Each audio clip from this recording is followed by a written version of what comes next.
오늘은 웨스트민스터 신앙고백서 30장 교회의 권징에 대해서 살펴보겠습니다. 교회의 권징. 근데 교회에서 이런 권징을 행하는 것을 직접 보신 일이 별로 없으실 거예요. 드물어요. 뭘 잘못해도 이렇게 공적으로다가 교회가 이렇게 성도에게 징계를 내리는 일은 극히 드물고, 보통 이제 목사님들이 교육자가 따로 권면을 하죠. 이렇게 하시면 좋겠다. 그런 경우가 많이 있어요.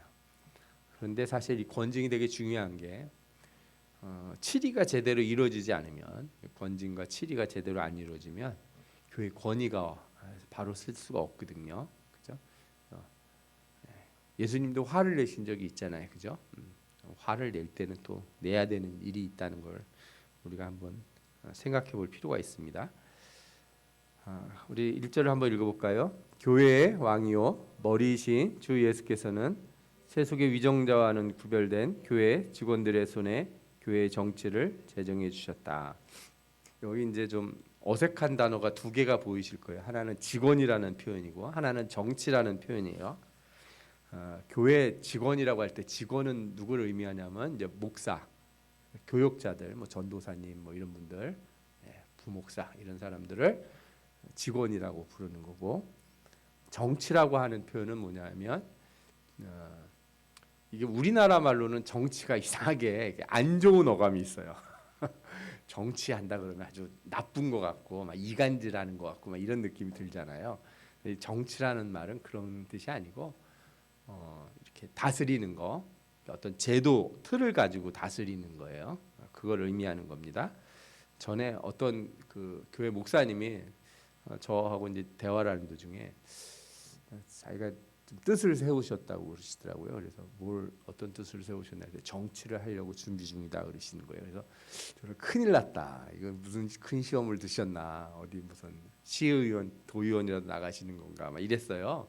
근데 그게 아니라 정치라는 게 이제 총회라든지 노회라든지 이런 데 가서 일하는 거를 의미하는 거예요. 이제 그분이 이제 말을 그렇게 하셨는데 이제 이 정치라는 단어에 선입견이 있으니까 약간 그렇게 들린 거죠. 그렇게 생각하실 필요는 없죠. 그래서 정치 그러면은 예를 들어서 천주교는 교황 정치라고 불러요. 교황이 제일 머리에 있어서 밑으로 쭉 조직이 있어서 모든 조직을 다스리잖아요. 이런 거를 교황 정치. 장로교는 어떻게 해요? 장로 정치. 이런 식인 거예요. 회중 정치 이렇게 말하는 데도 있어요. 회중교회들이 그렇죠. 여러 그런 그 틀들이 있으니까 그런 정치라는 것 표현이 있다라는 걸 좀 알아두시면 좋겠어요. 성경에도 다스리는 것에 대한 말씀이 많이 나와요. 디모데전서 5장 17절 보면 잘 다스리는 장로들은 배나 존경할 자로 알되, 이렇게 말씀했지 않습니까? 그래서 장로들이 이제 다스린다는 게 교회의 문제들을 제반을 살피고 이렇게 합시다 저렇게 합시다 이렇게 의견을 내는 걸 얘기하는 거죠. 또 데살로니가전서 5장 12절에도 형제들아 우리가 너희에게 구하노니 너희 가운데서 수고하고 주 안에서 너희를 다스리며 권하는 자들을 너희가 알고, 그렇죠? 그러니까 수고하고 다스리고 권하는 자들이라 그러면 이제 목회자가 아마 될 것 같아요. 이런 사람들에 대해서 얘기하는 거죠. 또 하나님이 교회 중에 몇을 세우셨으니 첫째는 사도요, 둘째는 선지자요, 셋째는 교사요, 다음은 능력 행하는 자요, 그 다음은 병 고치는 은사와 서로 돕는 것과 다스리는 것과 각종 방언을 말하는 것이라. 여러 직책들이 있죠. 그 중에 이제 다스리는 것 이런 것 표현이 있다는 걸 아시면 좋을 것 같아요. 2절도 읽어보겠습니다.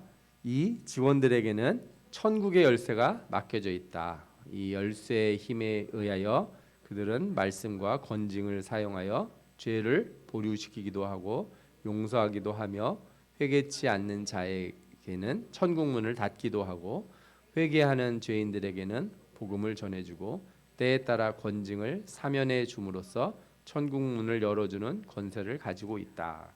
아멘. 이제 이 표현을 좀 잘 이해하셔야 되는데, 이걸 너무 강하게 해석을 하면은 이제 천주교처럼 되는 거죠. 교황이 천국 문 열쇠를 있어서 교황이 안 된다 그러면 안 되는 거고 된다 그러면 되는 거죠. 사해주면 사해지는 거고 뭐 죄가 없다 그러면 없어지고 막 이러는 거예요. 고해성사 같은 걸 받으면 이제 이렇게 하십시오. 하나님께서 죄를 사해 주십니다. 그래서 이제 사제가 죄를 사해 주고 그러잖아요. 근데 사실 이제 그런 것은 정확히 얘기하면은 죄를 사제가 사했다고 말하기는 어렵죠. 예를 들어 목사인 제가 여러분들이 뭔가 잘못에 대해서 얘기했을 때 하나님이 용서해 주실 것입니다. 그렇다고 하는 표현은 어떻게 보면 관용적인 표현이에요. 용서는 누가 하시는 거예요? 하나님이 하시는 거죠. 예. 이제 목회자는 대신 기도하고, 그죠? 하나님 은혜를 달라고 기도하는 것이고, 또 하나님이 잘 해주실 거라고 이렇게 위로를 표현하는 거죠. 그래서 어느 때는 목회자는요 없는 얘기도 할 때가 있어요. 좀 혼을 내야 되는데도 잘 될 거라고 이렇게 표현해야 될 때도 있고 여러 가지 사항들이 사실 있죠. 또 알면서도 우리가 또 이런 얘기를 듣고 싶어 할 때가 있지 않습니까? 내가 혼나야 될 때지만 또 막상 또 날 찌르는 얘기를 목사님이 막 하면 그 기분이 나쁘죠. 그죠? 그래도 목사님한테 어렵게 얘기를 했으면 목사님은 내 편이 좀 돼주셔서 위로도 해주시고 그래야지. 이렇게 목사님이 그냥 이렇게 판단을 다 내리시려고 그러면 그렇지 않습니까?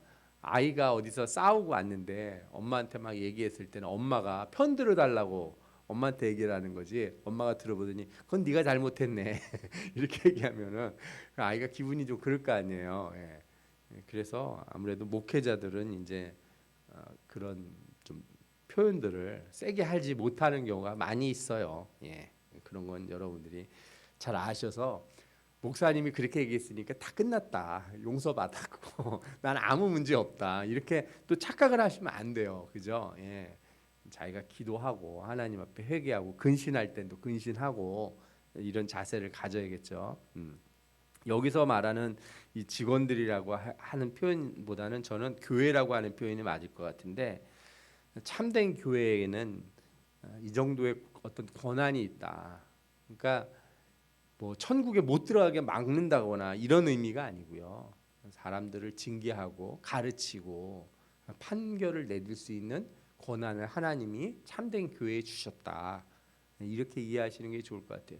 만약에 그 참된 교회라고 하는 걸 보이지 않는 교회다 이렇게 생각하고 눈에 보이는 교회의 권위를 나는 인정할 수 없다 그러면 그분은 교회 생활을 할 수가 없어요. 그냥 자기 혼자 예수님 믿어야 돼요. 어느 교단이나 어디서 말하는 것도 듣지 않을 거 아니에요, 그죠? 예. 그래서 우리가 이 가시적인 교회에도 하나님께서 권위를 주셨다는 걸 좀 인정하고 받아들일 줄 아셔야 돼요. 이따 뒤에서도 얘기하겠지만 이 가시적 교회의 권위를 무시하게 되면요, 뭐 사실은 사회적으로 참 비난을 많이 받아요, 교회가 교회의 권위를 무시하게 되면은. 이런 어려움들이 있다는 걸 여러분들이 좀 생각하시면 좋을 것 같아요. 마태복음 16장 19절에 내가 천국 열쇠를 내게 주리니 내가 땅에서 무엇이든지 매면 하늘에서도 매일 것이요 내가 땅에서 무엇이든지 풀면 하늘에서도 풀리리라 하시고 이거 베드로한테 하신 얘기잖아요. 근데 베드로가 이런 얘기를 듣기 전에 뭘 했습니까? 신앙 고백을 했다고요. 주는 그리스도시요 살아계신 하나님의 아들이십니다. 그러니까 참된 교회라는 게 뭐냐면은 참된 신앙 고백이 있는 교회, 참된 교리, 그죠? 말씀 그 위에 선 교회들에게는 하나님이 이런 권세를 주신다 이렇게 이해를 하시면 좋을 것 같아요. 네? 네. 나머지 말씀들도 다 그런 의미의 말씀들이라 이렇게 생각하시면 좋겠습니다. 권징의 필요성에 대한 3절도 한번 읽어보겠습니다. 교회에 권징이 필요한 것은 범죄한 형제들을 교정하고 잃어버리지 않기 위함이요 다른 사람들이 그 같은 범죄를 범하지 않도록 막기 위함이요 전체 덩어리를 오염시킬지도 모르는 누룩을 깨끗이 제거하기 위함이요 그리스도의 명예와 복음에 대한 거룩한 고백을 옹호하기 위함이요 하나님의 진노를 미연에 막기 위함이다. 순서가 있죠. 이제 형제를 교정하는 거, 고치는 거죠. 그 다음에 안 고치면 어떻게 해요? 남들도 똑같은 짓을 할 거 아니에요. 여러분들 그 깨진 유리창의 법칙이라는 게 있어요. 어떤 건물이 하나 있는데 유리창이 깨진 상태로 그냥 있잖아요. 계속 있으면 사람들이 자꾸 거기다가 돌멩이를 던져서 유리창을 또 깬다는 거예요. 그런 거 여러분 보셨어요? 자동차가 한 대 서 있는데 먼지가 뽀얗게 쌓이는 거예요. 그래서 남의 차면 건들지 말아야 되는데 거기다가 어떤 아이들이 똥차 이렇게 쓰고 가는 거예요. 거기다 또 쓰고, 그죠? 그래서 어떤 사람이 밤에 막 취객이 막 백밀러를 발로 차버렸어요. 근데 덜렁덜렁한 상태로 그대로 있어. 그리고 며칠 지나가 보면 바퀴가 한 짝 없어지고 차문이 뜯겨져 있고 막 유리창이 부서지고 막 이런 일이 생겨요. 그게 무슨 얘기냐면 어떤 범죄가 일어났을 때, 잘못이 일어났을 때 그거를 바로 즉시 해결해 주지 않잖아요. 그러면 사람들이 그래도 되는 줄 알아요. 그러기 시작하거든요. 금방 번져요, 이게. 그러니까 잘못이 일어나는 걸 빨리 교정해 주고 다른 사람들이 그 범죄를 하지 않도록 막아줘야 되고, 그래서 전체가 오염되지 않게 해야 되죠. 그리고 우리의 참된 복음이 회방받지 않도록 해야 되고요. 더 나아가서 우리가 이렇게 문제들을 해결하지 않으면은 그냥 우리끼리 이렇게 잘 산다고 되는 게 아니에요. 하나님이 오시는 날 어떻게 돼요? 큰 진노의 자리에 우리가 처할 수 있어요. 우리끼리는 다 좋다고 그러는데 나중에 주님 앞에 섰는데 전부 염소로 취급받아가지고 왼쪽 자리로 다 몰려가면 큰일 나잖아요. 우리끼리는 아무 문제 없었어도, 그죠? 뭐 다 그렇게 사는 거죠 하고 살았단 말이에요. 그런데 하나님 보시기 그렇지 않다 그러면 그 얼마나 부끄럽겠습니까? 네. 그래서 그렇게 하지 않기 위해서 우리가 권징을 하는 겁니다. 또 읽어보면 그런데 그리스도의 언약과 그 언약의 인치심을 악명 높고 완악한 범죄자들에 의하여 더럽혀지는 것을 신자들이 묵인하는 경우 하나님의 진노가 교회에 당연히 임하게 되는 것이다. 그렇죠? 뭐 우리가 구약 성경 보면 아시잖아요. 그 이스라엘이 멸망하는 거는요. 뭐 잘못 한 번 했다고 멸망한 게 아니에요. 쌓이고 쌓여서 그런 거예요. 이사야서를 보면은 우상 숭배에서 막 이렇게 멸망했다는데, 우상 숭배의 본질적인 문제는 뭔지 아세요? 우상을 섬기고 나면은 그리고 나서 착한 일하고 사람들을 사랑하고 이렇게 살지 않아요. 가난한 자들 걸 뺏고, 그죠? 과부와 고아들을 압제하고 나그네들을 괴롭히고 막 사회가 엉망이 돼 버립니다. 그래서 이사야서 1장을 읽어보면요, 하나님이 고치라고 그럴 때 어떻게 고치라고 그러냐, 그걸 고치라는 거예요. 너희들의 삶의 모습을 고치라 이렇게 돼 있어요. 그러니까 우상 숭배라고 하는 것이 본질적으로 그렇게 드러나는 거거든요. 그래서 이 나라가 나중에 심판을 받게 돼요. 이런 일들을 성경에 이제 보면 우리가 죄들을 가만히 묵인하고 놔두는 경우에 하나님의 진노 아래 우리 교회가 있게 된다 하는 것을 알게 됩니다. 디모데서 5장 20절 보면 범죄한 자들을 모든 사람 앞에서 꾸짖어 나머지 사람들로 두려워하게 하라. 그죠?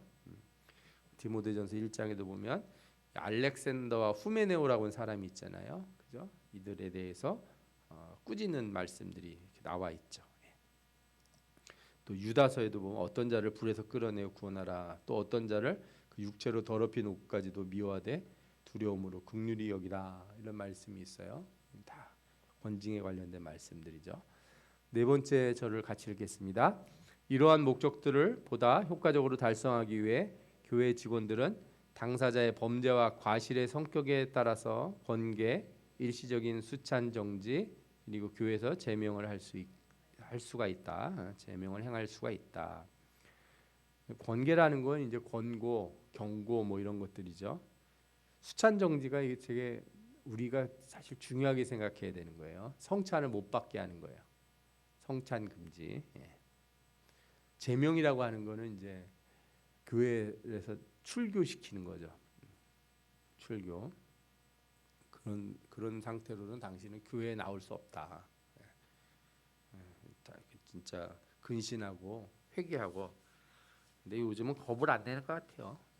여기 아니면 뭐 갈 데 없어요. 그러면서 갈 수가 있기 때문에 겁을 잘 안 낸다. 그런데 옛날에는요, 수찬 정지 같은 것만 얘기해도 그 카노사의 굴욕이라고 아주 유명한 일화가 있어요. 신성 로마帝国 황제가 교황한테 대들었다가 교황이 이렇게 수찬 정지를 시켜버립니다. 그래서 이 황제가 어떻게 했는지 아십니까? 그 교황이 머무르는 성 앞에 가가지고 겨울에 이렇게 무릎 꿇고서 며칠 동안 이렇게 살려달라고. 그래서 이제 교황이 용서를 해줬죠. 그런 일도 있었어요. 그게 얼마나 대단한 일이면, 그죠? 그 성찬을 못 받는다는 거는 은혜의 수단에서 끊어지는 거니까 아주 심각하게 생각하던 시절도 옛날에 있었다. 이런 걸 좀 아셔야 될 것 같아요. 데살로니가 후서 3장에 보면요, 누가 이 편지에 한 우리 말을 순종하지 아니하거든 그 사람을 지목하여 사귀지 말고 그로 하여금 부끄럽게 하라. 그러나 원수같이 생각하지 말고 형제같이 권면하라. 라는 말씀도 있죠. 그리고 고린도서 5장에 보면은요, 아주 좀 뭐라 그럴까요? 좀 심한 일이 있었어요. 고린도 교회에. 이 어떤 사람이 아버지의 첩이랑 이렇게 결혼을 했다고 그래야 되나요? 이렇게 같이 살았던 거예요. 아버지의 첩. 말도 안 되는 일이 이제 일어난 거죠. 그래서 그 문제에 대해서 어떻게 징계를 해야 되냐 하다가 말씀에 이런 부분이 있어요. 주 예수의 이름으로 너희가 내 영과 함께 모여서 우리 주 예수의 능력으로 이런 자를 사단에게 내어 주었으니, 사단에게 내어 주었다는 게 이제 소위 말하면 제명이라고 할 수 있는 거죠. 출교. 이는 육신은 멸하고 영은 주 예수의 날에 구원을 받게 하려 함이라. 출교를 했다고 해서 지옥에 가라는 의미가 아니고 그만큼 심각한 죄를 인식하게 만들어서 그가 자신의 몸이, 자신의 삶이 아주 빈곤하고 곤고한 상태로 떨어진 것들을 깨닫게 해서 다시금 하나님 앞에 나올 수 있는 기회를 얻게 만들었으면 좋겠다, 이렇게 말씀을 하신 거예요. 이런 경우도 성경에 예가 하나 나온다는 거죠. 치리와 권증에 대한 몇 가지 얘기들 좀 드리겠습니다. 칼빈도 이 말씀 선포, 성례 준수와 함께 치리를 교회의 아주 중요한 표지로 봤어요. 교회, 참된 교회라면 치리가 있어야 된다. 그리고 벨직 신앙 고백서에도 보면 교회가 복음의 순수한 설교를 사용할 때, 또 교회가 그리스도께서 세우신 것처럼 성례의 순수한 집행을 사용할 때, 교회의 치리가 악덕을 교정하기 위해 사용될 때 이것에 의해 참된 교회는 분명하게 인식될 수 있다, 이렇게 표현했고요. 스코틀랜드 신앙고백에도 참된 설교와 성례의 바른 집행, 바른 교회의 치리를 교회의 표지로 봤다 이거죠. 웨스트민스터 신앙고백서에서도 이걸 중요하게 여전히 생각하는 거고요. 먼저 이제 제가 이 우리 헌법에 있는 내용을 중심으로 여러분들한테 좀 알려드릴 게 있어서 몇 가지 정리해봤어요. 우리가 이제 치리를 하려면 대상을 정해야 되잖아요. 교인이 대상이에요. 교인은 삼일째 하나님을 믿는 자로서 교회 교적을 취득하는 건데, 교적을 취득한다면은 여러분들이 이제 세례를 받기 이전에도 교인이 될 수는 있죠. 예. 그런데 실제적으로 이 사람이 교인으로서 역할을 하는 건 세례를 받는 거예요. 뭐 우리 어린이 유아 세례를 받은 사람은 입교를 하는 사람. 그걸 세례를 받았거나 유아 세례 받은 다음에 입교를 한 사람을 모두 통쳐서 입교인이라고 불러요. 교인이 되는 거예요, 그게. 그리고 이 사람은 뭘 해야 돼요? 예배 출석과 헌금과 교회 치리에 복종하는 것과 전도와 봉사의 의무를 가져요. 그리고 권리가 있습니다. 어떤 권리가 있냐? 성찬 예식과 영적 보호를 받을 권리가 있습니다. 그래서 성도들은 목사님한테 뭐 기도를 해달라, 예배를 드려달라, 이렇게 할 권리가 있어요. 예. 성찬을 거행해달라고 요청할 수도 있는 거죠. 예. 또 18세 이상의 입교인은 지교의 법에 따른 선거와 피선거권이 있어요. 그래서 뭐 안수 집사, 장로 이런 것들을 보통 하게 되는데, 대부분 이런 거 일반적인 뭐 사회적인 방식으로 선거 유세를 하거나 그러지가 않고요. 선거위원회라든가 혹은 당회 같은 데서, 작은 교회든 당회나 이런 데서 추천을 미리 하죠. 어떤 분들이 안수 집사, 장로나 권사가 됐으면 좋겠다 해서 후보들을 제시를 하면 이제 거기서 투표를 해서 뽑는 경우들이 많이 있습니다. 그리고 6개월 이상 무단으로 예배를 참석 안 하면 권리를 상실하고 1년이 지나면 교회 명부에서 자동으로 삭제된다. 이게 이제 교회 법이에요. 우리는 뭐 1년이 지나도 다시 오면은 받아주죠.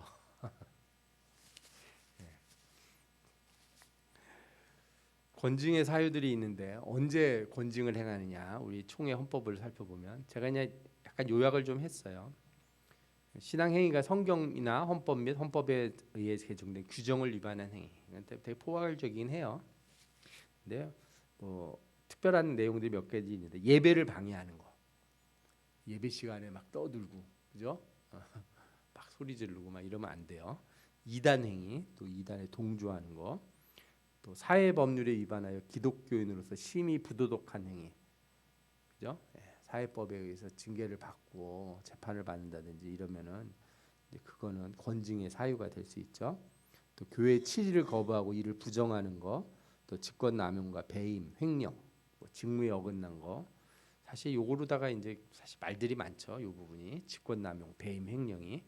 또 허위사실 유포, 명예훼손 같이 교회를 분란시키는 거. 저분이 뭐 이랬어요. 막 해서 뭐 우리 교회는 그런 일이 없는데 어느 교회 얘기 들어보니까 여전도에서 이렇게 자꾸 이렇게 말을 하다가 말이 많아지면 쓸데없는 말들을 이렇게 하시는 경우들이 간혹 있는 분들이 있어요. 그래가지고 없는 말을 지어내가지고 서로 상처를 줘가지고 이게 크게 교회가 분란이 생기는 경우도 있다. 또 성범죄, 동성애를 찬성하거나 동조하는 행위가 특별히 우리 총회헌법에 들어가 있어요. 이건 당연히 뭐 말도 안 되죠. 이런 거를 우리가 지지한다 그러면은 권징을 하는데 종류가 있는데 교인들에게는 이제 권계, 이거 충고예요. 견책은 이제 스스로 시정하도록 요청을 하는 거죠. 제가 보면 권계나 견책 수준에서는 예를 들어서 좀 작정 기도를 시킨다든지, 그죠? 교회 와서 아니면 일정 기간 교회 봉사를 좀 하도록 한다든지, 그죠? 이렇게 할 수 있을 것 같아요. 제가 보기엔 청소를 좀 하십시오, 뭐 이런 걸 한다든가, 아니면은 그거보다는 제가 보기엔 교회 와서 좀 기도를 좀 오래 하시기를 권고하고 싶어요. 근신이라고 하는 거는 이제 좀 자기 직분이 있어도 예를 들어서 내가 권사고 집사고 뭐 장로고 그래도 그 권사나 장로나 집사가 원래 행해야 되는 이제 여러 가지 요소들이 있잖아요. 예를 들자면 장로님들이나 이런 분들이 수찬 때 이렇게 성찬을 나르거나 할 수 있잖아요. 그런 데서 배제를 하거나 대표 기도 같은 데서 배제를 하는 거죠. 그 다음에 교육기관 같은 거 맡고 계실 때 뭐 주일학교 교감, 그죠? 뭐 청년부 부장 이런 거 맡고 있는데 거기서 배제를 해서 당분간은 하지 마시라고, 그죠? 일정 기간 이렇게 정지를 하는 거죠. 수찬 정지는 아주 큰 벌이에요. 성찬을 받지 못하도록 하는 건 아주 큰 거고, 출교는 정말 이런 경우는 이단인 사람들 아니 교회에서 진짜 무리를 일으켜서 뭐 바람을 펴가지고 교인들끼리 이러면은 이제 좀 이렇게 해야겠죠. 그다음에 직원에 대한 거 있는데 아까도 말씀드렸죠. 직원이라고 하면 이제 목사나 부목사, 전도사 같은 사람들을 의미하는 거고, 시무정지, 시무정지는 이제 목사 같으면은 뭐예요? 이제 설교를 얼마 기간 동안 못하게 하는 거죠. 그런 거. 그다음에 뭐 학생들을 맡고 있는 사람은 그 못하게 한다든가. 시무해임은 이제 해임이 됐으니까 자리에서 내려와야죠. 정직, 또 제명 이런 게 즉결 처벌 뭐 이런 것들이 있어요. 정직하는 것부터는 이제 사유가 크죠. 이단을 동조하거나 조장하거나. 그래서 이제 설교 잘못하면 안 돼요. 막 교리 이상한 거 막 하고, 그죠? 자기 생각 막 얘기하고, 그 좀 위험하신 그 설교를 이렇게 설교가 위험하다기보다 이분이 신앙은 좋다고 말할 수 있는데 교리를 좀 깊이 배우고 표현을 잘해야 되거든요. 표현을 주의 깊게 해야 될 표현들이 있는데 부주의하게 할 때가 간혹 있을 수가 있어서 이런 부분들이 있는데 뭐 이런 거라면은 총회에서 한번 경고를 맞고 끝나겠죠. 근데 이거를 막 주장을 하고 이걸 어디 가서 막 이렇게 발표를 하고 책을 내고 막 이런 정도까지 나가면은 좀 위험해지겠죠. 더 나아가서 교회를 혹은 노회에서 분리를 하겠다. 이거는 큰 정직의 사유예요. 그리고 그래서 교회가 교단을 탈퇴할 때 항상 문제가 생겨요. 뭐 저희 교회처럼 작은 교단 탈퇴하는 데는 별 아무도 뭐라 그러고 붙잡는 사람이 없을 수 있는데 교회가 조금만 커도 교단을 탈퇴하는 일은요 간단한 일이 아니에요. 근데 담임 목사님이 뭔가 자기가 기분이 나쁘다. 그래서 우리 교단 나가겠다. 그렇게 막 하시면 안 돼요, 이게. 그래가지고 생기는 문제들도 꽤 있어요. 또 교리나 도덕적 흠결이 큰 경우, 그죠? 뭐 성적인 문제가 제일 크죠, 이런데. 또 예배 치리 재판 과정에서 폭언. 그러니까 교회가 치리를 하는데 예를 들어서 노회나 총회에서 재판국에서 재판을 받는데 거기서 막 폭언을 하고 거짓말을 하고 불복하고 이러면 안 되거든요. 우리도 지금 사회에서 지금 뭐 대통령이 탄핵을 당해서 뭐 하는데 자기 마음에 안 든다고 불복하겠다고 그러고 막 이러면은 이거는 뭐 아무도 이거를 저기를 제재할 방법이 없는 거예요. 왜 법 위에 섰으니까. 그러면 법 위에 서면 아무도 말을 들을 사람이 없어요. 다 깨지는 거예요. 그래서 때로는 어느 때 보면 우리가 예전에 그죠 뭐 우리 70년대나 80년대 생각해 보면 법원 판결이 항상 오르지는 않았을 수도 있어요. 그런 시절에 그래도 우리가 고난을 당해도 사람들이 그 법원 판결에 대부분 다 순종을 했다고요. 그렇게 해서 나중에 점점 바뀌어 나가는 거거든요. 어느 시대에도 그렇게 그거를 깨면은 옳은 결과가 절대로 나올 수가 없어요. 그다음에 제명이나 이제 제가 직결 처벌 사유인데 이거 제가 잘못 썼네. 똑같은 거. 정직과 제명 사유가 있는데 요거보다 더 크면 이제 더 큰 뭐 권징을 내릴 수 있다 이런 뜻입니다.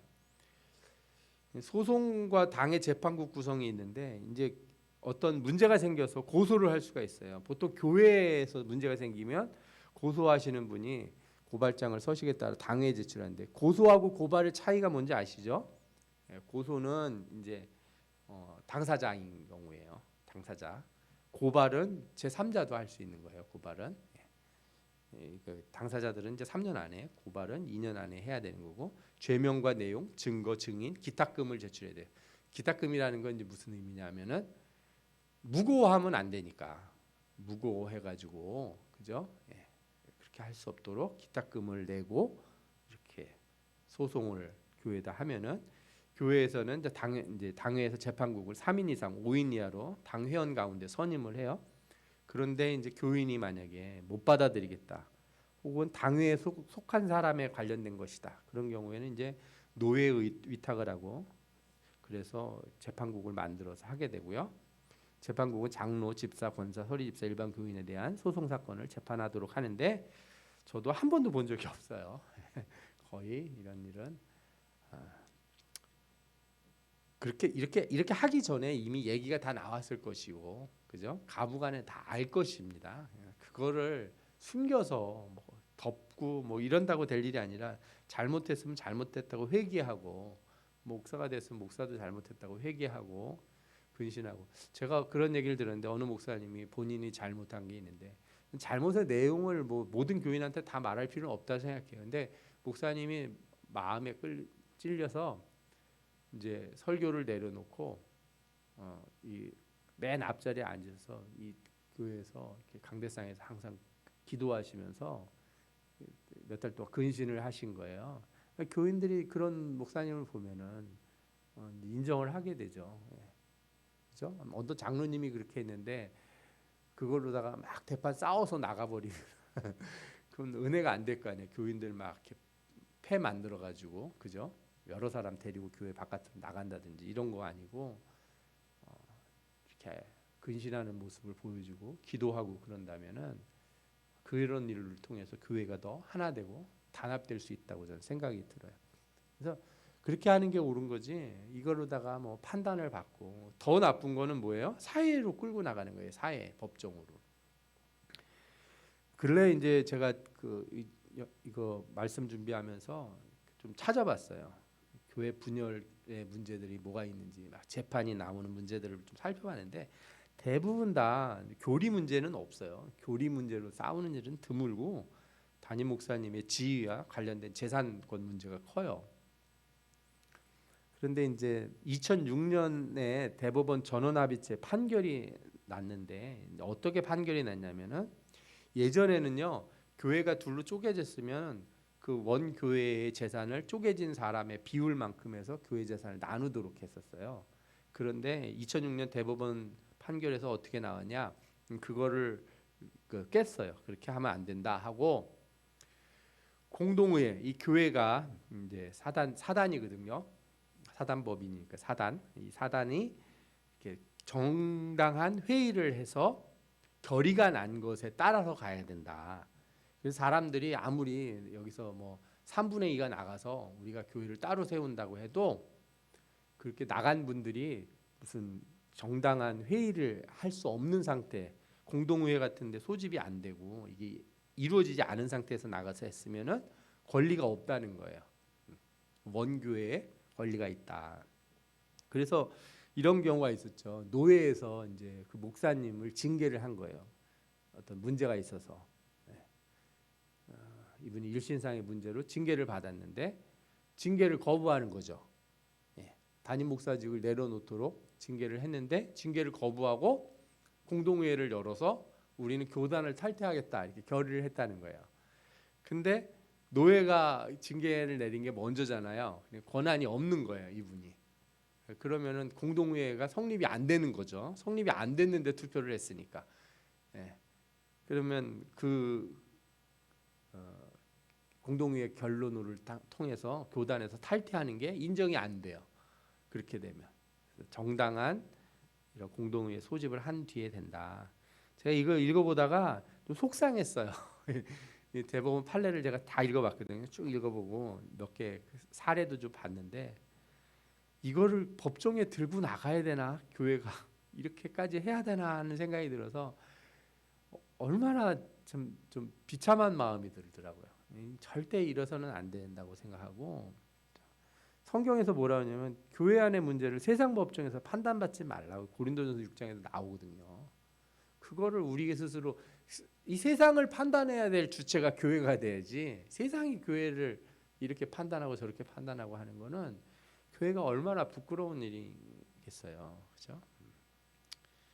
이런 일은 없는 게 좋겠다 말씀드리고 싶어요. 그다음에 이제 또 한 가지 이걸 좀 알으셨으면 좋겠는데 우리가 은혜롭게라는 말 많이 쓰는데 이거 조심해서 써야 되는 단어예요. 아니 잘못한 건 잘못했다고 얘기를 해야 되는데 어떻게 하고 넘어가자 그래요?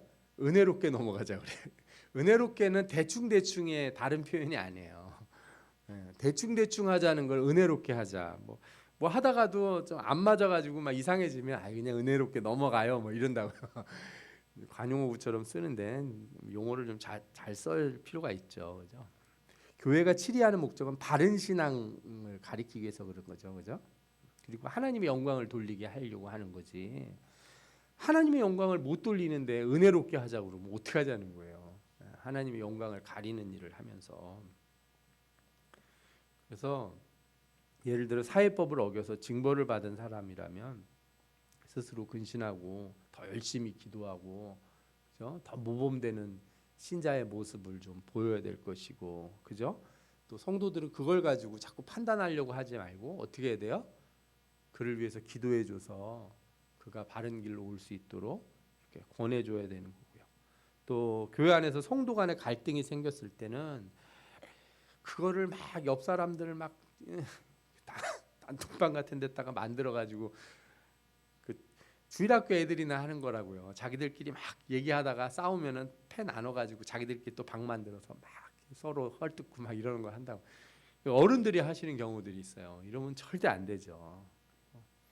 그 목사님 찾아와서 막 얘기를 하는데 목사는 절대로 아이고 저 집사가 아주 잘못됐네. 아주 혼나야 되네. 저 권사가 잘못됐네. 이렇게 목사는 절대 말을 안 합니다. 그 말 들으면 뭐라고 그러겠어요? 기도하자고 그러겠죠. 그죠? 예. 목사님 찾아와가지고 속상한 얘기를 하는 건 좋은데 결론을 아셔야 돼요. 목사님 기도해 주세요. 제가 사랑이 부족한 것 같습니다. 이렇게 얘기하시면 그게 은혜로운 거예요. 그죠? 예. 그리고 교회를 하나 되게 하시는 분은 성령이시잖아요. 그러니까 사람의 힘으로 하나를 만들 수는 없어요. 그래서 오히려 교회가 어려울수록 뭘 해야 돼요? 기도해야죠. 다 같이 어디 기도원이라서 가도 기도하고. 예전에 저 중고등부 시절에 수련회를 가면 수련회 부흥회를 끝나고 나서 이렇게 쭉 이렇게 뺑그랗게 돌고 서서 한 사람이 한 사람씩 서로 안아주면서 이렇게 기도해 주는 거예요. 서로 1대1로 쭉 돌아가면서 그걸 뭐 한두 시간씩 하고 그랬는데 좀 성도들이 그런 게 필요한 것 같아요. 서로를 위해서 기도하고 그죠? 그렇게 해서 기도해서 마음에 있는 걸 덜어내야지 세상 사람들처럼 뭐 어디 가서 술 한잔해서 털어낼 거예요. 뭘 해서 털어낼 거예요. 그죠? 예. 어디 놀러 가서 맛있는 거 먹고 막 왁자지껄 소풍이라도 한번 가면 털어내지는 게 아니거든요. 신앙에 있는 그런 것들은 기도해서 털어내고 없어져야겠죠. 예. 그래서 이렇게 한다면 우리가 좋은 교회들을 만들어갈 수 있을 줄 믿습니다. 아멘. 정리를 좀 해보면 바른 치리는 교회의 표지예요, 그죠? 예, 성도의 건전한 신앙생활을 지도하며 교회가 사회 속에서 빛과 소금의 사명을 감당할 수 있도록 만드는 중요한 일입니다. 또 치리하는 교회와 치리받는 교인은 모두 서로를 신뢰하고 하나님의 영광과 교회를 위해 일을 행해야겠죠. 그래서 제가 항상 생각하는 게 성도가 시험을 당할 때 혹은 하나님한테 징계를 받을 때도 잘 받아야 돼요. 징계를 잘 받고 치리를 잘 받으면 그게 약이 돼요. 혼이 날 때 잘 혼나야 돼요. 그 마음의 감정으로서 막 쌓아놓는 게 아니라 혼날 때 뭐 예를 목사님한테 약간 꾸중을 들었다든지 그죠? 누가 나한테 뭐라고 그랬을 때 그거를 마음속에서 잘 바꿔서 승화시키면은 이게 복이 돼요. 근데 그렇게 되려면 서로 믿음의 관계가 있어야 돼요. 서로 믿고 신뢰하는 관계가 신뢰가 깨지면은요 나를 미워한다고 생각하고 나한테 개인적인 감정이 있는다고 생각이 들어서 아무 말도 안 들리거든요. 그러면 신뢰가 있어야 되고 하나님의 영광을 먼저 생각해서 우리가 순종해야겠죠. 또 교회 안의 분쟁을 무분별하게 사회로 가져가는 걸 지향하고요. 소속된 교단과 교단의 노예와 총회의 치리를 인정하는 것이 장로교회의 가장 기본적인 체계예요. 이거를 부정해 버리면 그래서 한국 교회가 이런 문제가 생겨서 사회법정으로 갈 때는 제가 이해가 안 된 게 그거였어요. 아니 노예가 있고 총회가 있는데 왜 말을 안 듣나? 목사는 노회에서 안수를 주거든요. 그러니까 설교의 권한, 소위 강도권이라고 그래요. 도를 강의할 수 있는 그죠? 복음의 도를 강의할 수 있는 그 권리는 총회가 주고 목사 안수는 노회에서 줘요. 노예와 총회의 말을 안 듣는다는 거는 그 사람은 그 노예 총회의 목사로서 자격이 없는 사람이 돼요. 권사, 장로, 집사도 다 마찬가지예요. 다 노예에서 이렇게 인허가 나오는 거예요. 그죠? 교회에서 그냥 임의로 주는 게 아니고 노예에서 다 하는 거거든요. 그래서 그런 노예와 총회의 치리를 딸을 이렇게 선서를 하고 그 직분을 가져야지. 그리고 그런 걸 인정 안 하는데 그 교회를 막 떠나고서 자기는 여전히 장로다, 여전히 권사다, 집사다, 되게 이상한 겁니다, 사실은. 일도 안 하면서 권사, 장로, 집사는요, 한번 타이틀 담은 영원히 가져가는 게 아니에요. 그거는 아주 잘못된 인식이에요. 권사, 장로, 집사는 내가 교회에서 그 일을 할 때 하라고 준 타이틀이에요. 하라고 준 타이틀. 그러니까 그거를 들고 나가가지고 뭐 딴 데 가서도 나는 장로요, 나는 집사요, 막 권사요 이렇게 다니면은 부끄러운 거예요. 잘 모르는 거예요. 우리가 그런 거는 좀 잘 알고 했으면 좋겠다. 그래서 우리 교회는 먼저 치리가 안 일어나는 교회가 되기를 원하고 치리가 일어날 때는 기도함으로 서로 순종하고 좋은 교회를 만들어가는 그런 교회가 되길 축원합니다. 아멘. 예, 우리 기도하.